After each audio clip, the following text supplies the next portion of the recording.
ગુજરાતના શહેરી વિકાસમાં ઐતિહાસિક પ્રગતિ, વડોદરાને મળેલી 957 કરોડની ભેટ, વિકાસ અંગે મહત્વપૂર્ણ નિવેદન। ગુજરાતમાં શહેરી વિકાસના ક્ષેત્રે થયેલી નોંધપાત્ર પ્રગતિ અંગે મહત્વપૂર્ણ નિવેદન આપવામાં આવ્યું છે। જણાવવામાં આવ્યું કે વર્ષ 2005માં વડાપ્રધાન નરેન્દ્ર મોદી ત્યારે મુખ્યમંત્રી તરીકે ગુજરાતમાં શહેરી વિકાસ વર્ષની શરૂઆત કરી।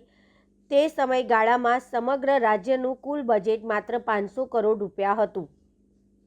આજે સ્થિતિ સંપૂર્ણપણે બદલાઈ ગઈ છે। માત્ર વડોદરા શહેરને જ 957 કરોડ રૂપિયાના વિકાસલક્ષી ભેટ મળી છે, જ્યારે સમગ્ર ગુજરાત માટે શહેરી વિકાસ વર્ષનું બજેટ વધીને 30,000 કરોડ રૂપિયા સુધી પહોંચ્યું છે। આ આંકડા રાજ્યના વિકાસ અને નાણાં વ્યવસ્થાપનની મજબૂતી દર્શાવે છે। વક્તાએ જણાવ્યું હતું કે જો ગુણવત્તાવાળું કામ કરવામાં આવે તો આગામી 5 વર્ષ સુધી શાંતિ રહેશે। ક્વોલિટીવાળું કામ કરો અને જરૂરી નાણાં મેળવો, એ જ વિકાસનો સાચો માર્ગ છે। આજે ગુજરાત આખા દેશમાં ફાઇનાન્સ મેનેજમેન્ટમાં પ્રથમ ક્રમે છે, જે સરકારની નીતિઓ અને આયોજનની સફળતા દર્શાવે છે। વિકાસ માટે કોઈને કચડવામાં આવ્યા નથી, પરંતુ પહેલાં વ્યવસ્થા ઊભી કરી છે, પછી હટાવવાની કાર્યવાહી કરવામાં આવી છે। સાબરમતી રિવરફ્રન્ટ પાસેના દબાણો દૂર કરવાની પ્રક્રિયા તેનું ઉત્તમ ઉદાહરણ હોવાનું પણ જણાવવામાં આવ્યું હતું। વધુમાં જણાવ્યું છે કે મુખ્યમંત્રી બન્યા બાદ કેટલીક વખત કડક અને લોકહિતમાં મક્કમ નિર્ણયો લેવા પડે છે। વડોદરા શહેરમાં છેલ્લા 20 વર્ષથી ડ્રેનેજ અને પાણીની સમસ્યા હતી, પરંતુ હવે તેના લોકાર્પણ બાદ આ સમસ્યાનો કાયમી નિકાલ આવ્યો છે। આ નિવેદનોથી સ્પષ્ટ થાય છે કે ગુજરાતમાં શહેરી વિકાસને સુદૃઢ આયોજન, નાણાકીય શિસ્ત અને ગુણવત્તાવાળા અમલ દ્વારા નવી દિશા આપવામાં આવી છે। પાણીના કામ છે, પાણીના પણ પ્રશ્નો અહીંયા આગળ લાંબા સમયથી હતા, એના પણ આજે સોલ્યુશન થઈને આજે એમનું કામનું પણ આજે લોકાર્પણ થયું છે। બ્રિજના કામ શરૂ થાય છે, બીજા પણ કરવાના હશે તો આપણે આગળ કરતા જઈશું। પણ ગ્રીન મોબિલિટી માટે પણ વડોદરા શહેર ઈવી હબ, ઈવી બસ ટર્મિનલ, ગ્રીન મોબિલિટીના પ્રોત્સાહન માટે વેસ્ટ મેનેજમેન્ટ અને રિન્યુએબલ એનર્જીની દિશામાં પણ વડોદરા શહેર આગળ વધ્યું છે, એ અભિનંદનને પાત્ર છે। પણ આપણે પાણીની વાત આપણે કરતા હોઈએ, જે આપણે કહીએ કે દ્રષ્ટિવંત નેતૃત્વ માન્ય વડાપ્રધાન, એના માટેનું એક ઉદાહરણ કે ભાઈ અત્યારે આપણે પાણી સિટીમાં હોઈએ એટલે પાણી વાપરવાની કોઈ એવી તકલીફ ના પડતી હોય, મળતું હોય પાણી વાપરે બધા, એમાંય ના નહીં। પણ એ પાણી જ્યાં જ્યાં આપણા ગુજરાતમાં પણ ટ્રેનો પાણીની આવતી, રાજકોટને બાજુ, તો આજે એમાંથી આપણે બહાર આવી ગયા છે। તો આજે પાણી વાપરીએ એનો ના નથી, પણ ભવિષ્યની પણ ચિંતા આપણે જ કરવાની રહી કે આપણું ભવિષ્ય શું, ભવિષ્યમાં પાણીની તકલીફ ના પડે એના માટે આજથી આયોજન અને આખા ભારત દેશમાં કેચ ધ રેન અંતર્ગત એમણે આખું અભિયાન શરૂ કર્યું છે। અને વરસાદનું પાણી જેટલું સંગ્રહ થાય એટલું સંગ્રહ કરવાનું, અને ના થાય તો એને જમીનમાં કેવી રીતે ઉતારી શકાય એ અભિયાન આજથી શરૂ કર્યું છે। ગ્લોબલ વોર્મિંગની પણ આપણે વાતો કરતા હોઈએ કે ભાઈ ગ્લોબલ વોર્મિંગ, વરસાદ એક બાજુ પડે ત્યારે એક જ સાઈડે આખો એક જ દિવસ કે 2 દિવસમાં મેક્સિમમ વરસાદ પડી જાય, આખા સિઝનનો વરસાદ પડી જાય। આ બધામાંથી બહાર નીકળવા માટેનું પણ આયોજન શું હોઈ શકે, તો કે ભાઈ ગ્રીન કવર જેટલું આપણે વધારીશું એટલા આની અંદરથી ઝડપથી બહાર નીકળી શકાય।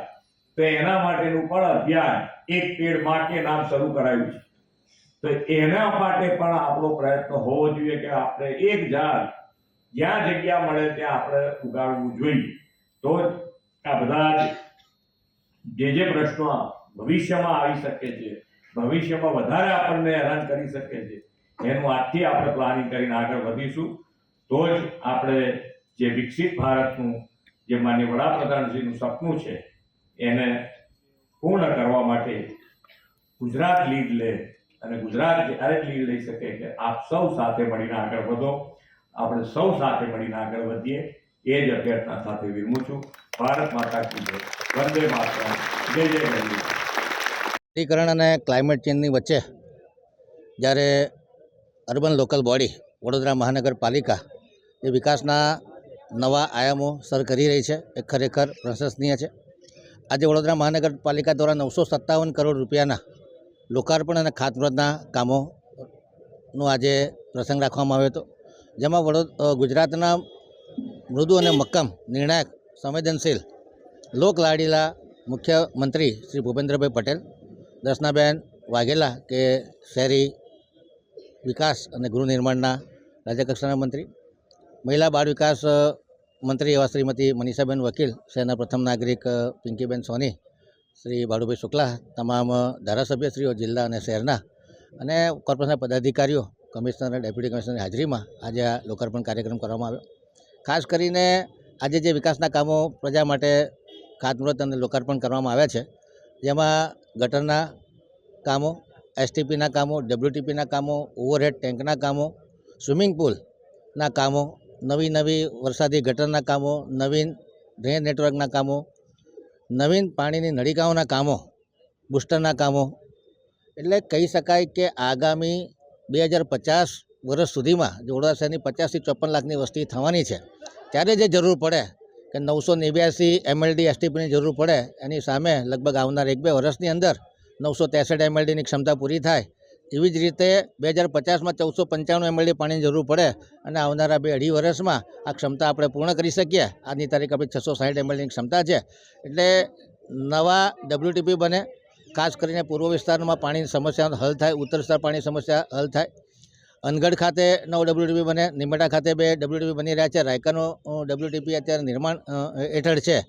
એવી જ રીતે જે અલગ અલગ નવા એસટીપી બનાવવામાં આવે અને વિશ્વામિત્રી નદીમાં જ મલિન જળ જાય છે, એમાં 90 MLDનો ઘટાડો કરી શક્યા છે. આવનારા સમયમાં આજે પણ ઘણા કામોના ખાતમુહૂર્ત કરવામાં આવે છે, જેનાથી બીજું જે 16 MLD પાણી જઈ રહ્યું છે એમાં પણ ઘટાડો થશે. એટલે ખૂબ આયોજનબદ્ધ રીતે વડોદરા શહેર વિકાસ સાધી રહ્યો છે અને વિઝન સાથે તમામ પ્રોજેક્ટો મૂકવામાં આવી રહ્યા છે. 4800 કરોડના કામ છેલ્લા 1.5-2 વર્ષમાં મંજૂર થયા છે. 19 વોર્ડ હોય તો દરેક વોર્ડમાં 250 કરોડની આસપાસના કામ થયા છે. એટલે કહી શકાય કે જ્યારે આખા રાજ્યનું બજેટ 500 કરોડ રૂપિયા હોય એવો સમય ગુજરાતે જોયો છે, ત્યારે આજે એક વોર્ડમાં 250 કરોડના કામ થતા હોય અને આજની એક જ દિવસ સ્ટેન્ડિંગમાં 320 કરોડના કામ મંજૂર કરવામાં આવે છે. આજે એક જ દિવસમાં 957 કરોડના કામના લોકાર્પણ ખાતમુહૂર્ત કરવામાં આવ્યા છે. આની પહેલાં પણ 722 કરોડના કામ માનનીય મુખ્યમંત્રીશ્રીના હાથે લોકાર્પણ અને ખાતમુહૂર્ત કરવામાં આવ્યા હતા. એની પહેલાં બીજા 1100 કરોડ, માનનીય વડાપ્રધાનશ્રી દ્વારા 900 કરોડ. એટલે કહી શકાય કે અત્યાર સુધીમાં 3500 કરોડ જેટલા કરોડના કામો જે મહાનુભાવો દ્વારા ખાતમુહૂર્ત અને લોકાર્પણ કરવામાં આવે છે. આવનારા સમયમાં પણ પૂર્ણ ગતિથી લોકોને સ્પીડ અને સ્કિલથી વિકાસ મળે અને નાગરિકોને સંતોષ મળે અને એમનું ઇરિવર્સિબલ એમ્પાવરમેન્ટ થાય કે કોઈ પણ વિકાસ થાય તો કોઈ આવીને લઈ જવાનું નથી, નાગરિકોએ પોતે સહિયારા રીતે એ વિકાસને માણવાનો છે. ત્યારે કહી શકાય કે જે રીતે ગુજરાત સરકારનો ખાસ કરીને માનનીય મુખ્યમંત્રીશ્રીનો જે સાથ સહકાર વડોદરાને મળી રહ્યો છે, વિશ્વામિત્રી પ્રોજેક્ટ હોય કે મેં કીધું એમ કે એસટીપી WTP બનાવવાના હોય કે વડોદરા શહેરમાં ઓડિટોરિયમ બનાવવાના, સ્વિમિંગ પુલ બનાવવાના હોય, સ્પોર્ટ્સ ફેસિલિટી ઊભી કરવાના, તમામમાં ગુજરાત રાજ્ય સરકારનો ખૂબ સહકાર મળી રહ્યો છે અને આવનારા સમયમાં પણ મળતો રહેશે. આજના કાર્યક્રમમાં પધારેલા તમામ મહાનુભાવોનો ખૂબ ખૂબ આભાર વ્યક્ત કરું છું અને તમામ નાગરિકોને ખૂબ ખૂબ અભિનંદન આપું છું.